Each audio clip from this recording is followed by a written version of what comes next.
You're listening to Panthers on Tap. I'm Curtis Rauen, joined by Bryson Karbley. We're just two fans sharing our love for the game and Carolina Panthers football. So join us, crack open a cold one, some bubbly, a little wine, some scotch. We don't care, whatever makes you sleep better at night. Before we dive into the episode, a little self-promotion. Stop what you're doing. Go give us a follow on Twitter at Panthers on Tap. Join the discussion on our Facebook group. We have over 2,500 members. You can listen to us wherever you get your podcast. Just search Panthers on Tap. We are finally back after a couple weeks off. Much needed break for us. I think it was 3 weeks to the day when this episode drops. We're coming to you guys. So we've had a little bit of time to just kind of decompress a little bit. Bryson, how are we doing tonight? I'm good. It feels good to be back, but we're going to progress through this off season. I think slowly, take our time with some of the content that's coming out, and really kind of give everyone an episode each, however many weeks we decide to do it. That is full of content, but also, doesn't cover everything in a short period of time in one episode. So I'm excited to be back and be sharing content, but just know we are going to try our best to keep you as informed in a good amount of time frame as we can. Yeah, we don't want to give you all the goods at once. That's pretty much what he's Yeah. saying. But I want to just show off. We'll be talking about Cam later. I thought it was fitting to wear this shirt today. Well, while you're showing off, I'll show off too. I am wearing Panthers culture. He was nice enough. One of our good friends. He was nice enough to hook me up with a shirt. Told him I would shout him out on the podcast. Man, we both really love that dude. He is an awesome guy, and all of our fans know him as well. So go check his store out, man. He has some of the best. I think his original Panthers culture logo is the best original logo on Twitter. I love that logo. So he's got shirts with that, and then he hand drew this one. So go check him out, man. He is again one of the most genuine guys on the app, and really cares about the Panthers, and really puts out some good stuff. Yeah, I was looking at that picture when you shared it of the shirt. Is that on the crown? Is that all the area codes in the Carolinas? Is that I don't think so. I think it's because I saw I, like 704 in there. I saw a couple. I don't know, and I don't know if it's just kind of the major cities, but I saw some of that, and I'm like, damn. But yeah, he does. I mean, I think people really don't realize that he's a pretty good artist too. yeah. And I don't think he shows it off enough as he should. But yeah, go check him out. Panthers Culture, JJ, we love him, and we'll get him on here as we get closer to free agency and the draft. I also got to shout out this hat. I was talking about Bryson about this. I'm a Brewers fan. Spring training's going on right now with baseball. This is the similar hat. If you got the Panthers one, that's like the white, and it's got like Carolina small, and I think Panthers is big on it. Mm-hmm. I think it's like almost like a meshy like type material, really comfortable. 47 brand. They're my favorite hat company, I think, out Agreed. of all of them, because they just put out some really cool things over the course of in season during in the off season. But let's get to it. Enough about everything else. Let's get to the Panthers here, and we're going to start with the combine stuff. Start with the most up to date things right now, and that was Morgan and Canales both talking at the combine. They touched on a variety of things from Brian Burns. That was the first question out of the gate from Joe Person, as expected. And I guess we'll just start with that. I was going to wait a little bit, but we might as well just get into it about Brian Burns. Dan Morgan made it pretty clear that all options are on the table with him. I think that was the exact quote from Dan Morgan at the combine. So it sounds like, they could go the franchise tag route. They're speaking to his agent this week at the combine. So they might try to get an extension done. I know Morgan talked about knowing Brian or playing with Brian Burns' brother. He mentioned that in his answer, and knowing him and knowing that, he, I don't know if he said word for word if this, like, he embodies what a Panther is, but they would like to have him back and try to, get a long-term deal done. He said, they're open and willing to use the franchise tag. And then kind of later on, Bryson, I don't know if you saw this, which I thought was kind of interesting. And, Dan Morgan actually mentioned this specifically, was in his interview with another outlet after he actually did the full-on press conference, was he mentioned trade as an option, like a tag and trade type thing. And so that's also out there.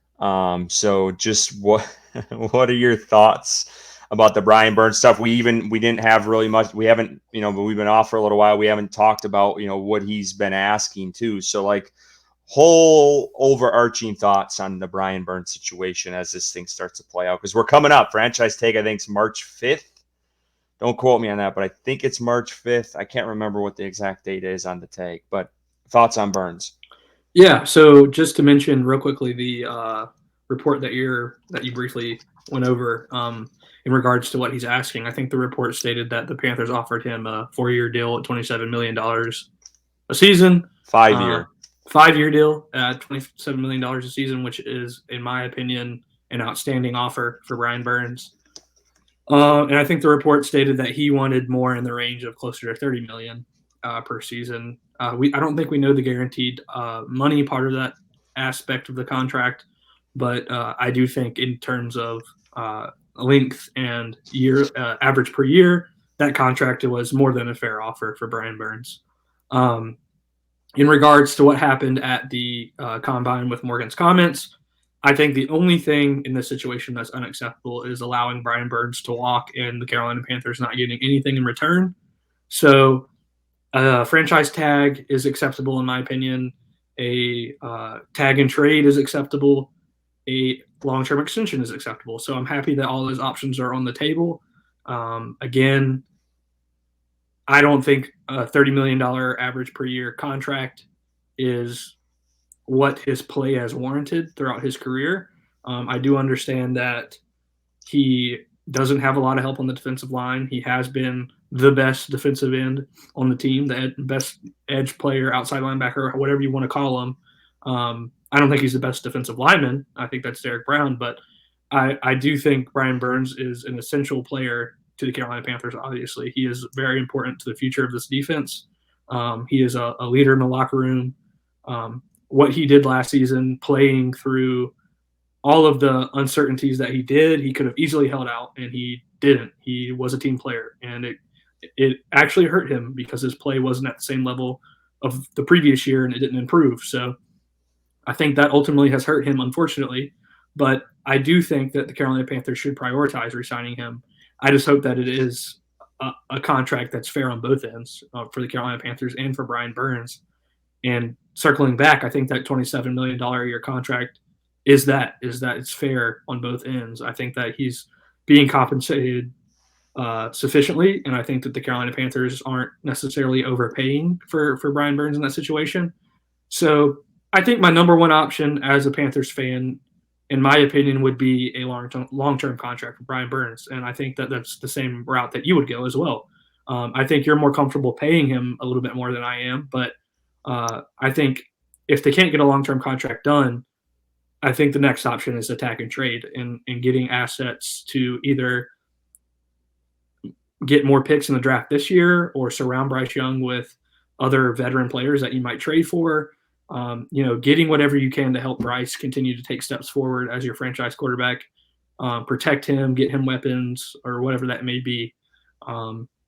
So that's probably my second option. But again, I think getting him signed long-term should be the priority. And I think that a contract that's fair on both ends is obviously the goal here. And I think if he were to be offered the 5-year, $27 million contract again, I don't know the circumstances of that.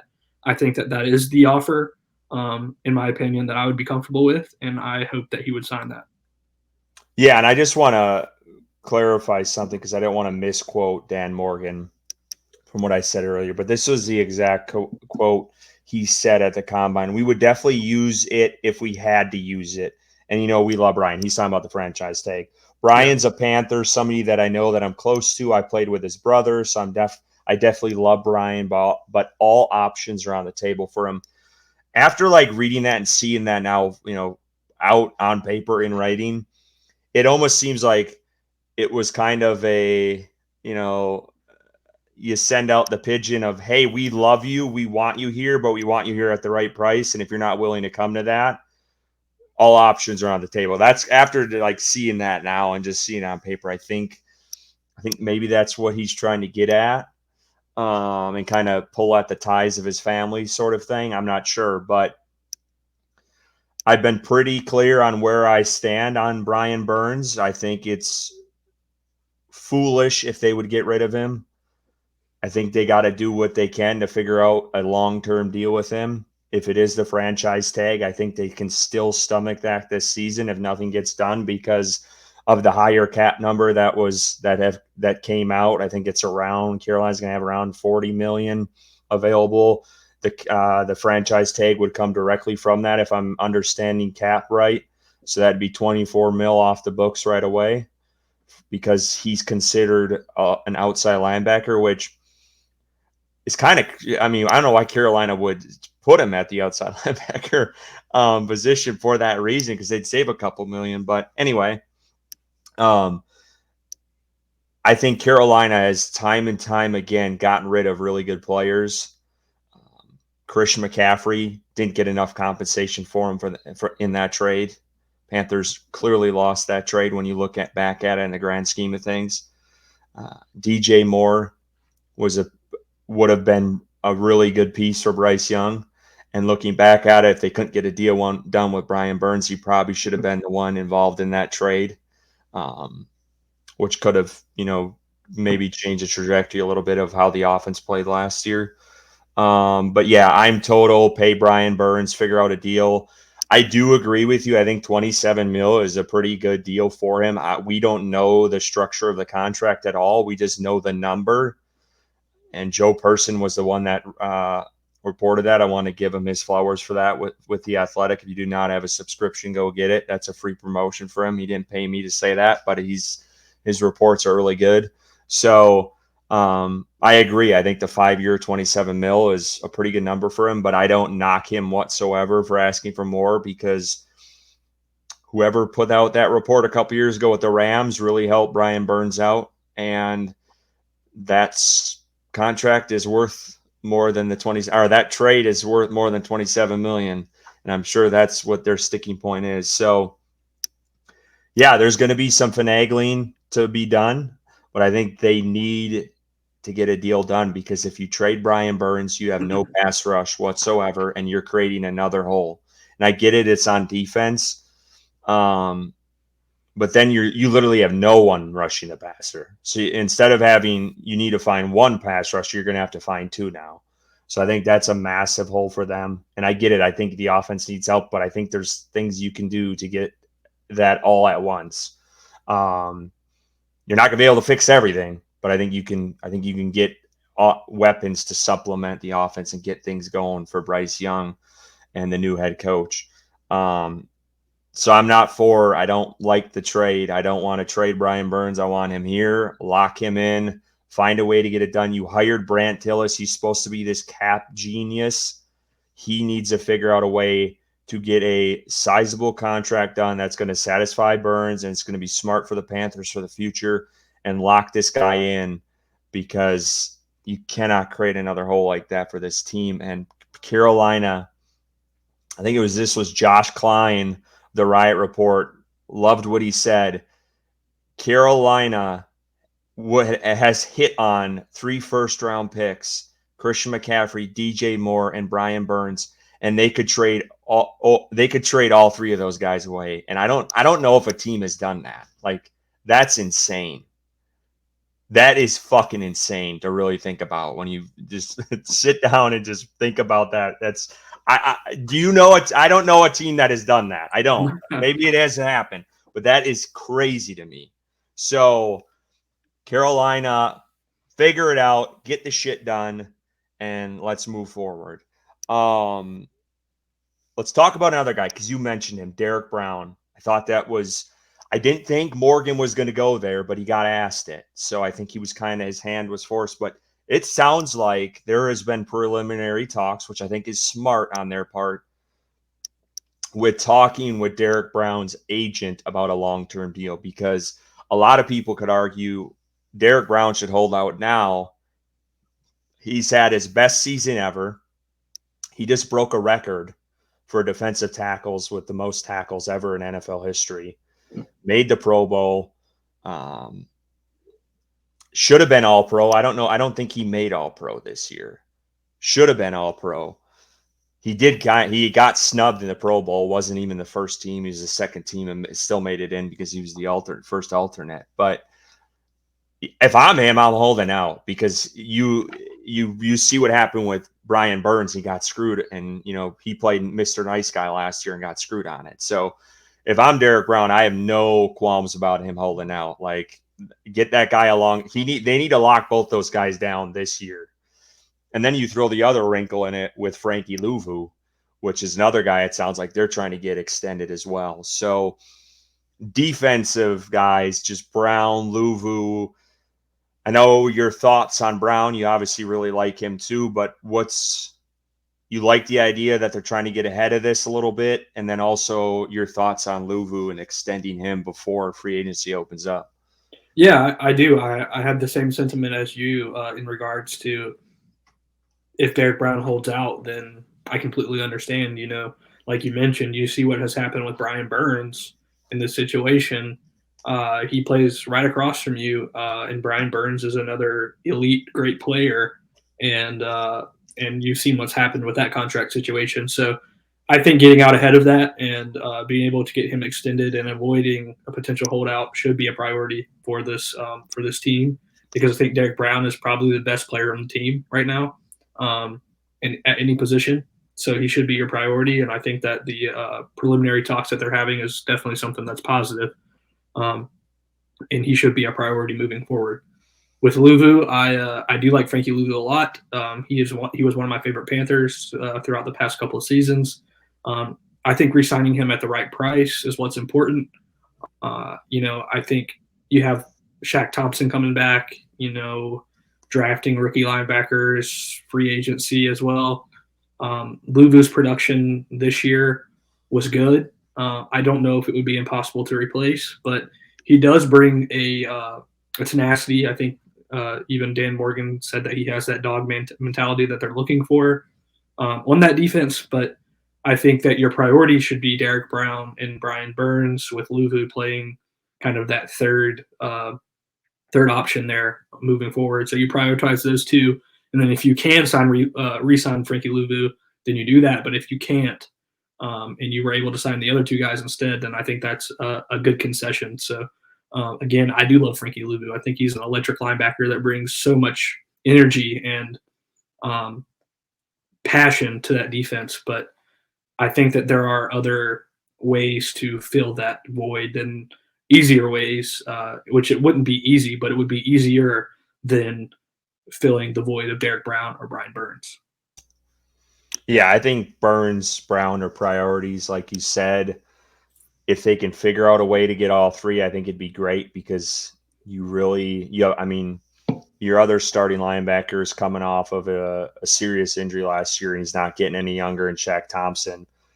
I mean, you did have Grugier Hill step up last year, but I don't know if he's capable of doing it a whole season. I mean, I get it. He did. I guess he did, but I think there would still be a pretty big hole with the linebacking core if you lost Frankie and then Shaq's coming off of an injury too. Yeah. Not saying Grugier Hill can't, step up. I just think I'd rather have someone else in there and him coming in more of a rotational role and then on special teams. But yeah, I think if you can find a way to get those three, locked in, it'd be great. I don't know if that's, you're capable of doing that. And, maybe they push out Brown into the summer. I don't know what kind of see and wait, because they might do some post June 1st cuts, which could save them money long term. It won't help them right now, but it might help with a Brown contract. Let's kind of flip to the offensive side a little bit of what Morgan and Canales talked about. And let's start with Bryce Young right away. David Newton asked the question, what are you going to do to fix Bryce Young? He used fix. That was the key. And Canales basically said, I ain't here to fix Bryce Young, which I loved. I loved that answer. Um, and basically said he's going to put forth a plan, for Bryce with, the QB coach and Brad Idsick and, find an offense to mold around Bryce Young. And it sounds like they want, quick game. If the ball's going to come out fast, I think they said under like 2.7. 2.7. Yeah, 2.7 seconds. They're going to rely heavily on the run game. So Bryson, get ready. When the run is getting stuffed, don't be getting pissed because it sounds like Canales is going to be stubborn as hell with the run game. And feed off of it with play action. I'd like to hear bootleg more because you didn't hear much of that with Frank Reich and you didn't see much of that. I think that will help Bryce Young heavily. But just your thoughts on his plan for Bryce Young and what this offense could look like.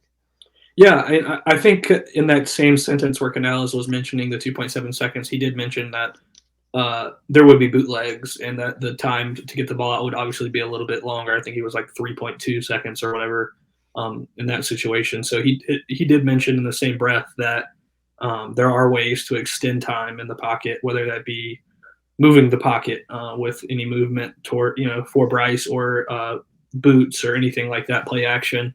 So I do like his plan. I think that he is very concrete in that and um, very confident in his ability to improve this offense. And I like that. You want somebody that has a plan, that's sticking to it and believes in it. So that's good, in my opinion. I think the biggest issue for Bryce last season was the pressure that he faced and the wide receivers not getting open in time to not take sacks or not throw the ball away or not make a bad throw.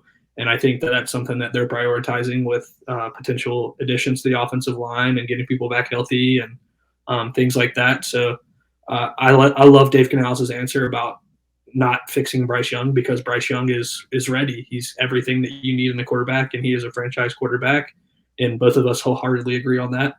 And it's just surrounding him with the correct pieces that have the ability to perform at a high level in the NFL, which he didn't have much of on that offense this past season.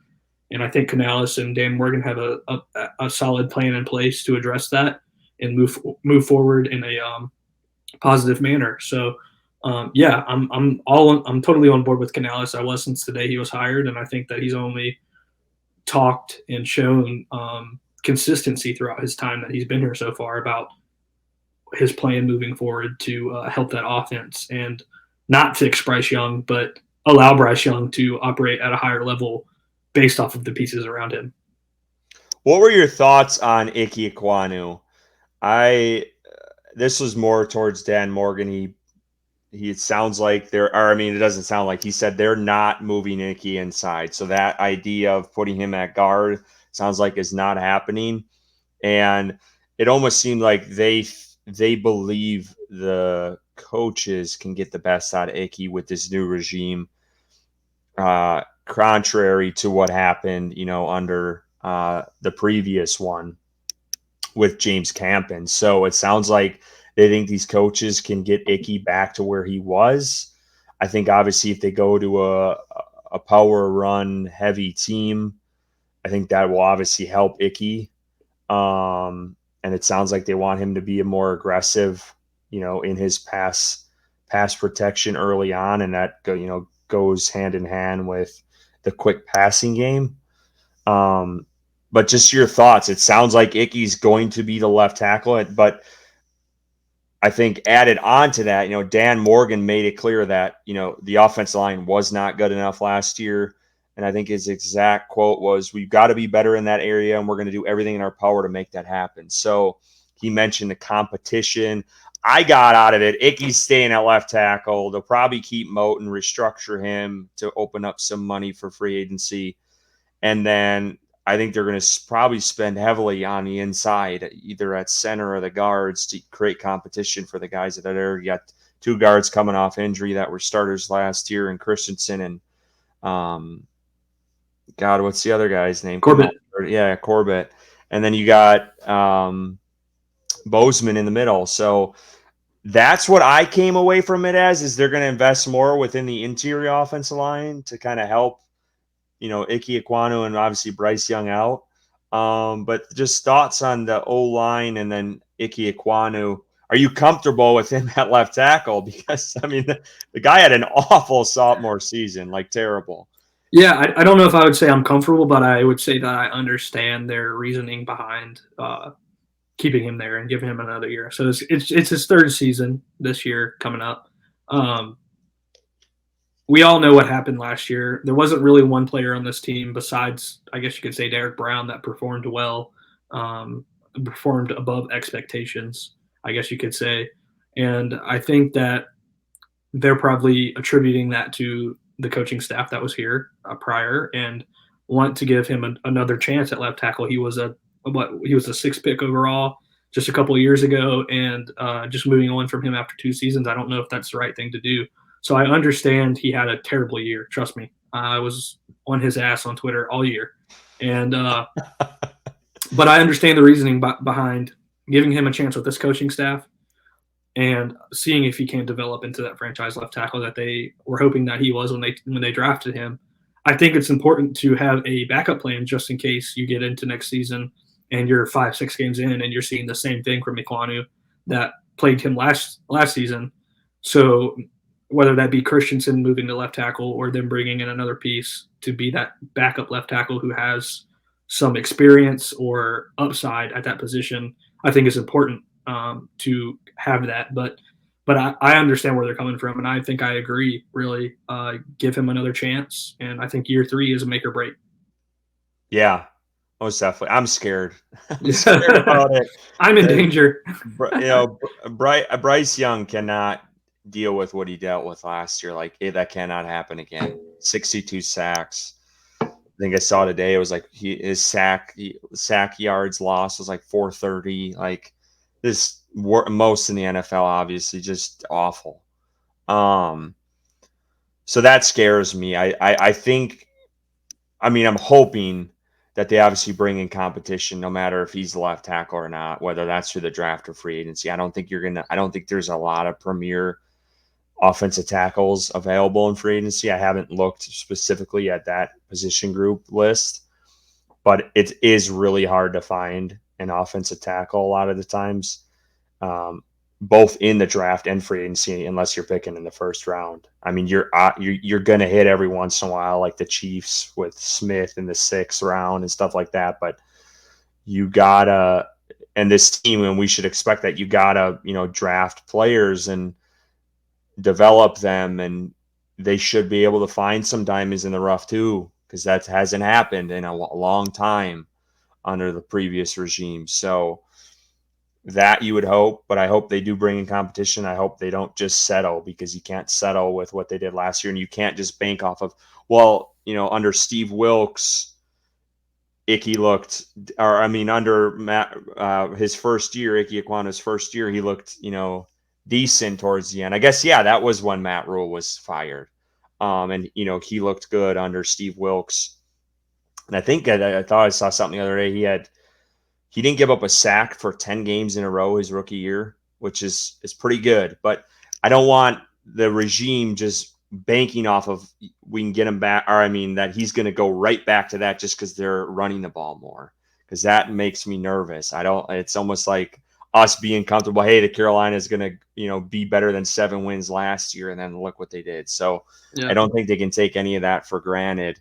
So bring in competition, and I think they need obviously guard help. You can't bank off of those Corbin, Christensen. You got to bring in guys, and there's guys out there that have ties to, Canales and Morgan in Seattle and with the Bucks, that I think they can bring in some of these guys in free agency to kind of bolster the depth there in case something happens, worst case scenario like last year. I mean, they had 8 different guard combinations this past season, like insane, ridiculous numbers. So that is a priority. You need to build a wall around Bryce Young. It's that simple. Figure it out. It needs to happen. So, I mean, we haven't even talked about Bozeman. I think that's another position. If something comes available, he's a backup, or they they find someone to compete with him in training camp, because he's another one that just didn't fit what the offense was doing last year. And it doesn't sound like it. I don't know if you saw the quote from Canales. He's like, it was hard to get emotionally invested with the Panthers for the first 3 games of the season. It's like, this guy knows our pain. I mean, that shit, it was hard to watch. It really was. It was painful because Frank Wright was so stubborn in his offensive play calling. I was like, yeah, we're going to bring out 3 wide receivers, and it's going to be the same 3 wide receivers every fucking play, and we're going to hope they beat their guy. And it just never happened. Yeah. It just never happened. Like, so that's good. I think that Canales is recognizing that. But again, it's got to see it on Sundays, and we got to see this shit. But folks, be ready. Just prepare yourselves now. Carolina, when the run game isn't working, they're still gonna run the damn ball, and people are gonna bitch about it. I can already see it coming, but I'm just warning you now. It sounds like they are gonna stick to the run, build off it with play action, and obviously they'll alter if it's like just dead on the water, not working, 15, 20 times a game. But like, people need to chill out about that, because it's gonna happen, and you got to have some patience with this. But your boy Chuba, he's getting I was shocked. I was actually shocked Morgan came out and said this, because he didn't say this really about anyone else. And I don't even remember what the question that was asked. It might have been specifically about the run game and Miles Sanders, but total 100% stamp of approval. Hubbard is the day one starter, like out of the gate. Yeah, I think that he earned that after his season last year and the progression that he's shown and throughout his career. I mean, I think Chuba was the obvious best running back on the team. He was probably one of the best offensive players on the team last year, and I think that he's only going to continue to get better with the more games and repetitions under his belt. So I think that was pretty obvious, but I mean, it is a little surprising to hear your GM come out and say that, like a couple weeks into the offseason. But again, I think Chuba earned it, and it sounds like Miles Sanders might play more of a third down, situational back, which might be better for him at this point in his career. So we'll see what happens. But I would like for them to add a more of a bruising back, short yardage back. I think Chuba does good in those situations. Braylon Allen. Yeah, I saw that picture, by the way. Dude looks crazy, but yeah, I mean, Chuba did good in those situations, but I think that adding another piece could only bolster that running back room, and maybe it is Braylon Allen late in the draft, or under the radar running back that has that build that can serve that role for this team. All right. Any other things that you pulled away? I did want to mention this quick. This is going back to the defense. Morgan was asked about the defensive back room. Can't remember the exact wording of the question, but someone mentioned, I think it was J.C. Horn, or they asked about the DB room and what his thoughts were on that, because there was a lot of turnover there last year with just injuries and stuff like that. And he mentioned J.C. Horn by name. He mentioned Dante Jackson, and I can't remember the third guy. Morgan did. And he said, we're still working through things, which I know I've seen in just reading articles over the past couple of weeks that people have mentioned Jackson, or as our friend JJ Hardy calls him, number 26, is a potential cut for cap savings this offseason. I don't mind bringing him back if he would restructure and figuring out to get him under, because it looks like with J.C. Horn's 5th-year option, he's going to be cheaper. J.C. Horn will be cheaper than Dante Jackson, which shouldn't be. I mean, it's great for the J.C. Horn contract, but I think there's got to be a way where Carolina can figure out a way to get that cap number down, because I think it's at like 12 or more. I think it's like 12 and a half or something like that, or 13 a year or for this upcoming season. So that was just something of note, because I know people have talked about Dante as maybe a cap casualty. I thought I think he had his best season last year, and obviously played, I think, 16 games, was it 16 or 17 games? I mean, he played I think the full season, which he hasn't since coming into the league. So I think that they can get that and keep that. I think it's beneficial to keep him around at a lower cap number if that's possible. I'm just not the guru to figure that out, but hey, we got Brent Tillis, so he should be able to do it. That's what I just defer to every time now. It's like, we got Tillis, he needs to figure it out. Yeah, fair enough. That's your job. So, well, let's talk about some other things here. We had the combine, obviously.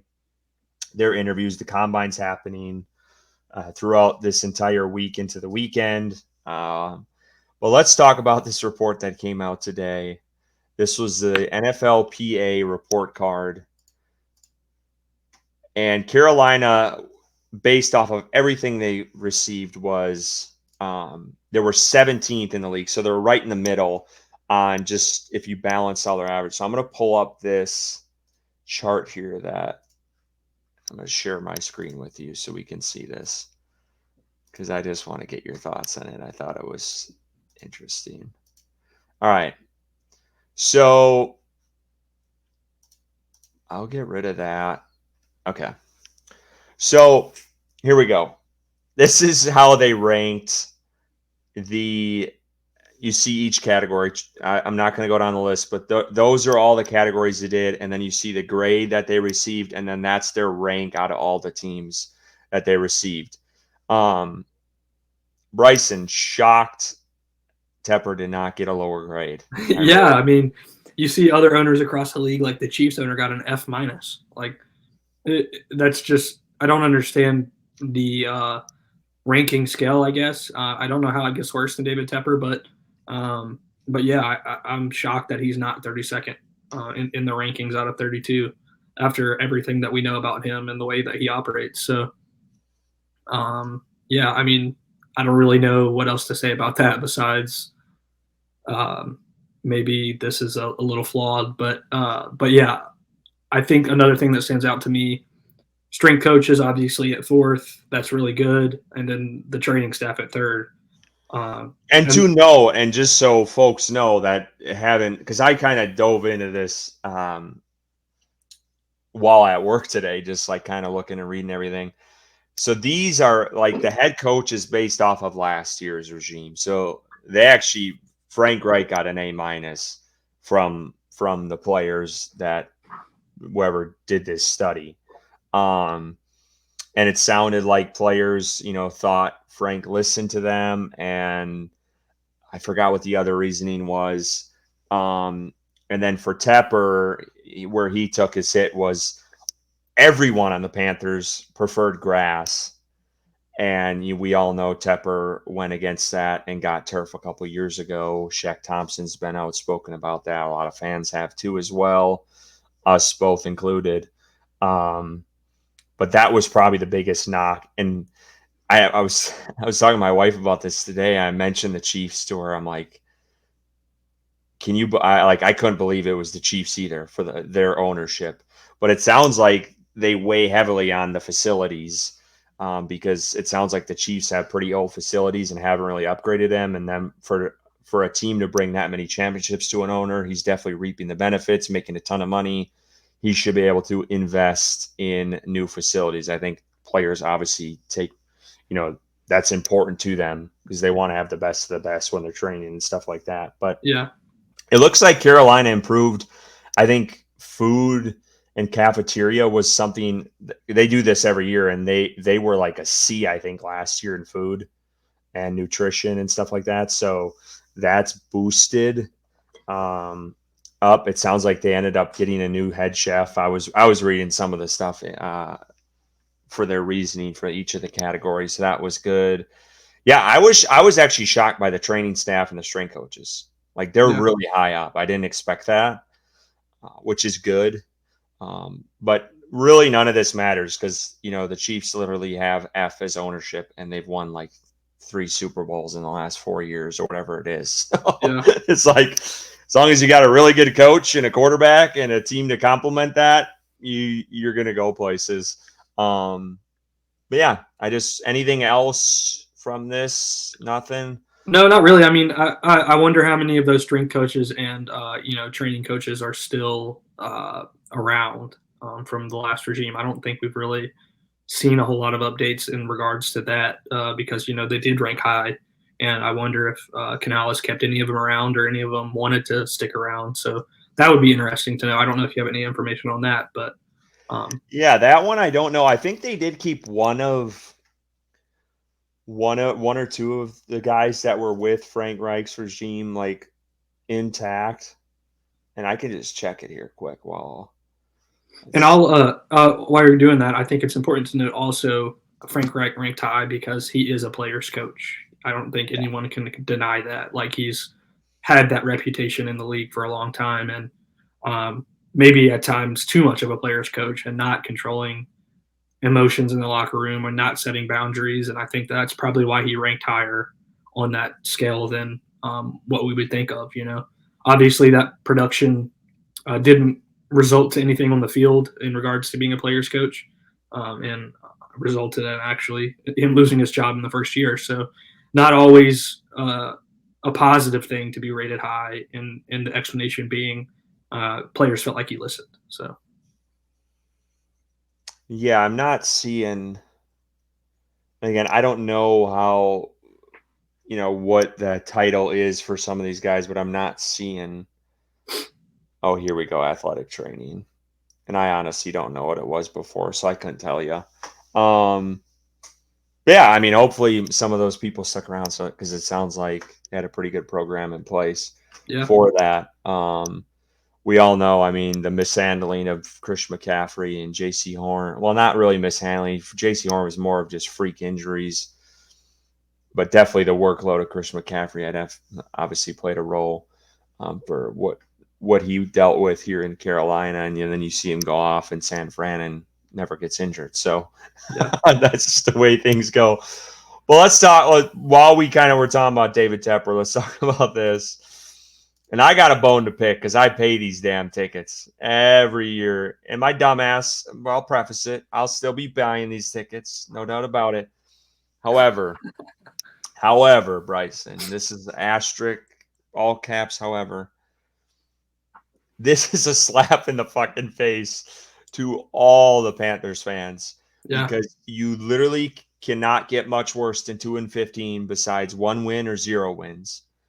And there is no reason why you're raising prices when you're as rich as David Tepper is and the money he makes from Charlotte FC, from the Panthers, and from all the fucking concert he loves to put on at Bank of America Stadium, that he has to raise prices. And, I will say this. I've looked at it and I was reading an article on it. It sounds like for what I pay for where I'm at, way up 500 sections, I'm paying, I think it's 1% increase.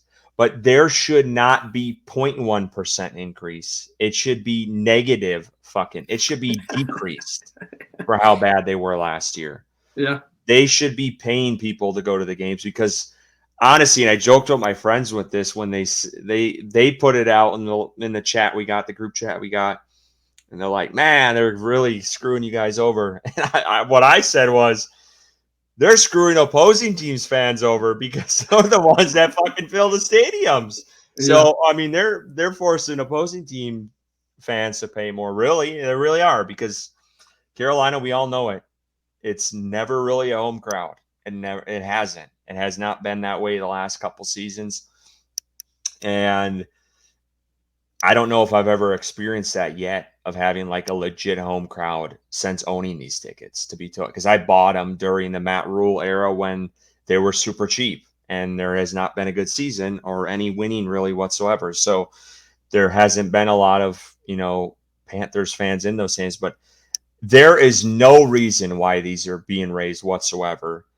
And the fan experience given at these games and the concession prices, it's all a crock of shit. It really is. For how much money that guy makes, everything should be low, and the state of this team should be low because he's a shit owner. But go ahead. I'll let you go. I'll get off. Yeah, I mean, I don't have a lot more to add. I'm not a season ticket holder, and I won't be for a while for many reasons that you stated. But you and I both went to the season opener this past year in Atlanta, and we experienced one of the best fan experiences I've ever experienced at any sporting event ever at the Atlanta Stadium, giving out free beer prior to the game in their little fan area that they have outside, live music, cool setups everywhere, games outside, bars. I mean, just an extremely exciting pregame event. And then we get into the stadium, and the hot dogs are $3 and the beers are $4, and the stadium is beautiful inside and out with screens all around and a big jumbotron in the middle and cool fan area like directly across from us from the stadium that looked like a bar area that fans could go to and watch the game.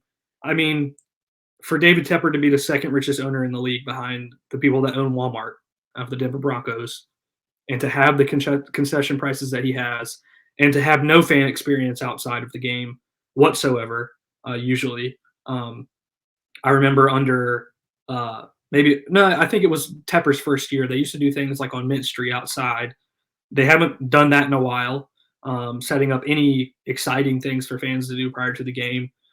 Raising ticket prices after you come off the most disappointing season in their history of existence, in my opinion, is astonishing. It really is, and I don't understand the reasoning. I would love for David Tepper to provide an explanation as to why ticket prices are raising. Of course, he won't, because he doesn't answer for any of his mistakes. He's quote unquote behind the scenes now, and he's gets another pass for another thing that he's done that's pissed off fans. And I feel for you, Curtis. I know you're a loyal fan. You're going to pay the tickets. You're going to go to the games. You go to every game. You went to every game last year, besides when you had some family travel. You even went to the ones towards the end of the year that was really hard to go to, and you pulled through and you went. So kudos to you on that. And I think that in the future, that's going to pay off for you. I really think it is. Bryce Young is going to take us to where we want to go. Both of us believe that. And to suffer through these years, I think it will make it more enjoyable when we start winning. Unfortunately, we're going through some really hard times right now. And they're shitting on us even more by raising the ticket prices, which I'm going to have to pay too when I go to games. The tickets are going to be more expensive. I buy them through third-party vendors, and those tickets are going to be higher because they're higher for the people that are selling them. So I'll feel the consequences of this as well, just not initially like you are. And it's just unacceptable in my opinion. And for all the reasons that you listed, and for all the reasons that I've talked about, it really doesn't make sense. And I would love to just hear from David Tepper why, but we all know that's not going to happen. What I thought was funny, me and you both are a part of several ticket sale groups on Facebook, whatever you want to call them, pages, where PSL owners are trying to sell tickets that they can't go to the games or whatever the case is. And when I got an email I think it was this past weekend, saying that and this is how this came out, this ticket price increase. And it was basically your ticket renewal for the year. They send you an email. Hey, you can do payment option, pay it in full by this date, whatever. Click to see what your rates are, whatever. And when that email came out, I went on to those Facebook groups we're a part of, and I just laughed at how many people were selling their PSL tickets like for good, like to get rid of them when that email came out. And I thought it was hilarious. Yeah. And I don't know if you've noticed that over the weekend, but these were some nice seats too, like section 100, 300s, 200s. And then some people way up in the pickers and the 500s and stuff like that. But it's like, oh yeah, people don't want that.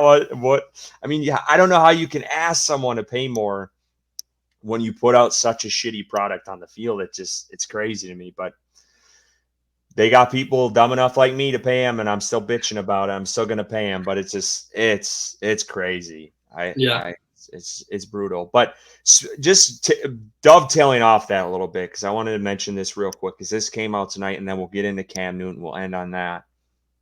Is this report? I don't know if you saw this. This happened probably a couple hours ago, kind of with facilities and stuff. But Carolina has filed plans to build up to a 5,000 seat field house in Uptown Charlotte for training camp and practices. We all know they're moving training camp to Charlotte. I know a lot of South Carolina fans and listeners of ours probably hate this a lot. Bryce and I have both been to Spartanburg now the last couple of years. Loved it. I loved them having it there. Didn't, per se love the drive 2.5 hours away. So I don't mind it being in Charlotte because I only got to travel an hour, but we've kind of expected this. They kind of almost hinted at something like this happening with them moving it to Charlotte. But I just wanted to throw this out there, and I know some people online were going back and forth about the 5,000 seat thing. Yeah. So most people know I'm originally from Wisconsin, grew up in the early days as a Packers fan, and they had recently, within the past like 15 years, built an outside practice facility for fans right across the street from Lambeau Field. And when they built it, initially you would literally just stand along a fence and watch the practice. They ended up building like an outside, like mini, like bleacher bricks. You can't really call it a stadium, but it was very nice bleachers. And I just looked it up tonight because I was curious, because I know some people online were complaining, it's only 5,000 seats. I looked up theirs that they built, and it's very nice, very well put together. They only allow 1,500 seats. And if you know Packers fans, they are very dedicated. They show up in droves. They sell out every single game. They show up. They're really good at traveling fans. We've seen it when they played in Charlotte. And they fill that, but I don't think 5,000 is going to be a problem for Carolina, because there ain't no way I don't think there's 1,000 fans in Spartanburg when they come.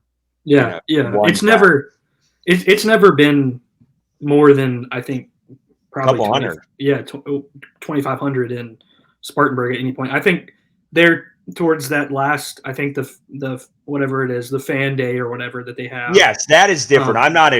You're right. I should bring that up. Like the back together, I think they call it. Yeah. That there is probably a couple thousand. I agree with that. But like your everyday, like your Tuesday practice in Spartanburg, it's never 1,000 people sitting on that hill. I maybe I'm wrong on that. I'm just doing the eyeball test from what I've seen when I've went there. No, and I would say it's a couple hundred, but I think 5,000 would cover it across the board, and I think it'd be all right. And you might get an uptick more people because it's going to be in Charlotte, but I don't think it's going to be an issue, and I think people will be able to get in, and it's going to be great. And I love this, because this is another sign that this team is going nowhere right now. Like it's not going to move away. It's here to stay. They're going to build this probably at some point. I don't know if it's going to be in time for this upcoming season. I don't know how they're going to do it, but I don't mind this. I'm curious to see what happens with it. Sounds like they might put some restaurants in as well. It doesn't sound like it's going to be like a 365 day a year. You can go anytime you want and go here, but it's going to be open on occasion and stuff like that. So it's exciting. I'm curious to see what they do with it. Let's just hope it doesn't turn out like Rock Hill. Yes, exactly. And I mean, I think this upcoming season would have been the first year Rock Hill would have been open. Yeah. So crazy to think about. All right, let's end on Cam Newton, because it can't be a Panthers show without talking about this guy. We've all seen the video by now. What are your thoughts on, I don't know what you want to characterize it as, a fight? I was struggling to figure out what I put for this little title at the bottom here. Fight, brawl, Cam jumped, whatever you want to characterize. I guess it's really based off of your opinion on what happened, but what are your thoughts on the incident at the 7-on-7 tournament? Yeah, I think Cam Newton manhandled two grown men. I think that was pretty clear.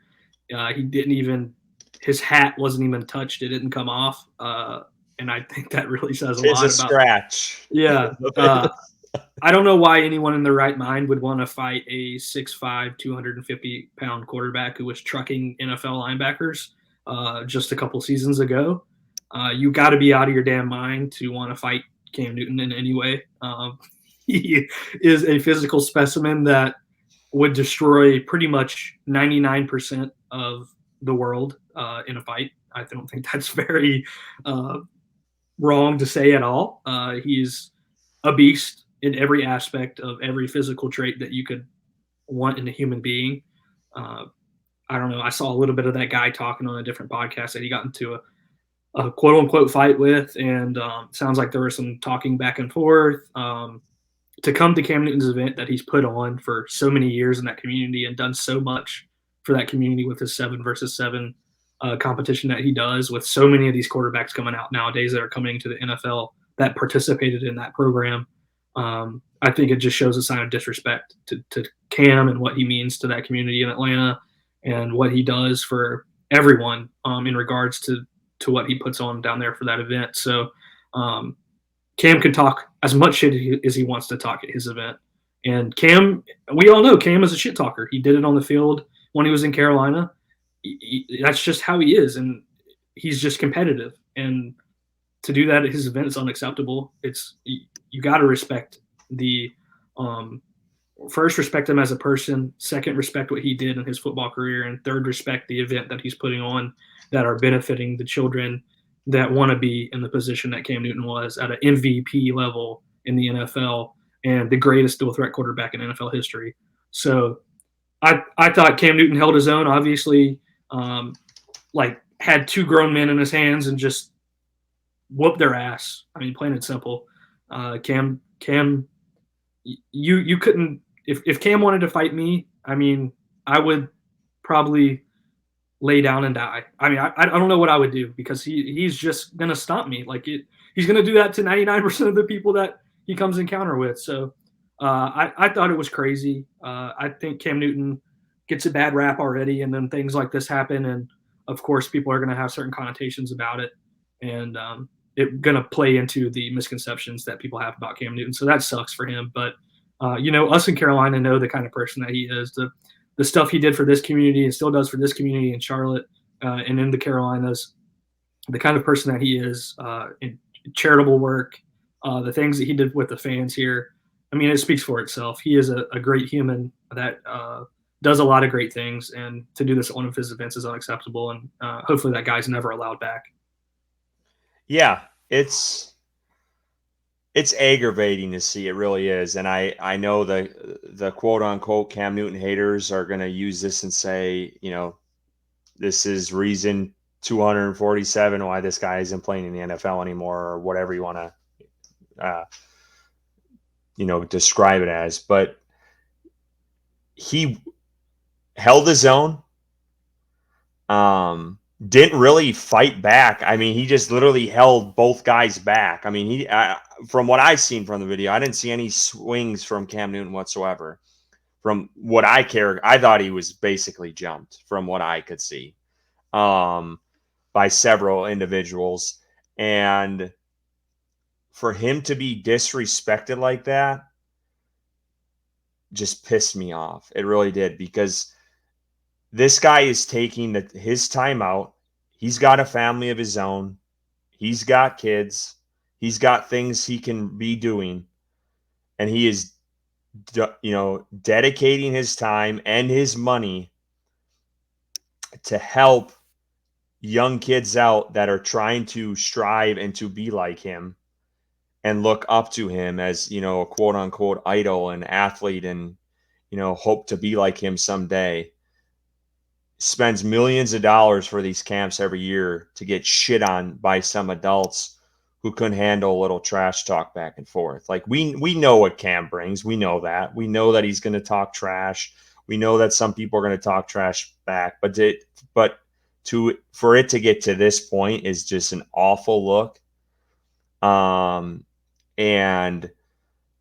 on so many levels.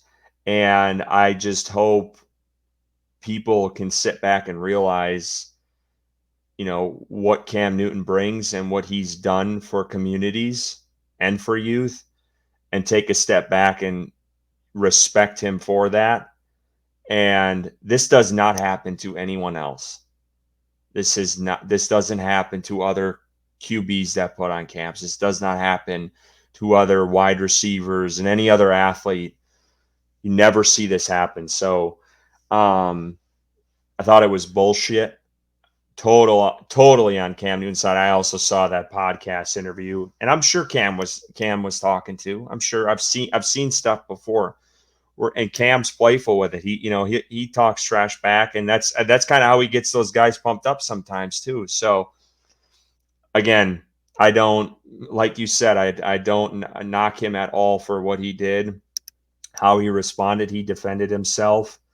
I sure as hell wouldn't be messing with him. He's a big ass dude, and he's strong as hell, and literally held those guys back. I mean, threw that one guy with his backpack, I think, to the ground. And like you said, I mean, there was not a scratch on his hat. Didn't lose his hat. Pretty badass on his part to keep those guys back, because that could have been a whole different situation if he was smaller. So, yeah, I just hated it on a lot of levels, and hopefully, everyone can learn from this and grow from it, because it's just bullshit. It really is. But I think we're going to leave it there. Again, the combine is this weekend. I know everyone's eyes are going to be on, wide receivers and O-line and, edge rushers and maybe another linebacker and cornerbacks and tight ends. I guess you can say pretty much everything but QBs. But yeah, it should be a good week. Not sure when we'll be back, if we'll be back next week or the week after, but we'll keep you guys tuned in online. And as we go forward here, I know we got free agency coming up in a couple weeks. That starts, I think, on the 13th is when the league year begins, and that's where teams can start tampering and talking to some of these individuals. So those things will pick back up, and then we'll really start breaking down a lot more some of these college prospects and guys that we like going into the quote unquote, which I know it's already started, mock draft season already. People are on like 2 and 3.0 mock drafts already, which is great. For us, it's so hard because it's pick 33. That's why I don't I've done a couple myself offline that I have not posted or anything, just to play around with it. But you really can't do anything until after free agency,